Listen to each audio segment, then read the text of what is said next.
gates open, they're up and racing. Nihao draws for your lead. Billy the Kid! Moving up on the outside, running by the rail is Ninang Neil, then followed by Wheel of Fame. Gangnam Style moving up on the outside, then followed by Master Kai. Heading towards the half mopo. Gangnam Style leading the field, followed now by Billy the Kid.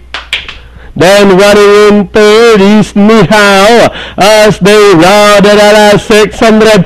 Gangnam Style still leading the field. Running in second is Billy the Kid. Will open Nihao trying to get closer and still improving as they race at a 450. Gangnam Style still leading the field. Billy the Kid. Nihao now moving up on the outside and down the stretch they come.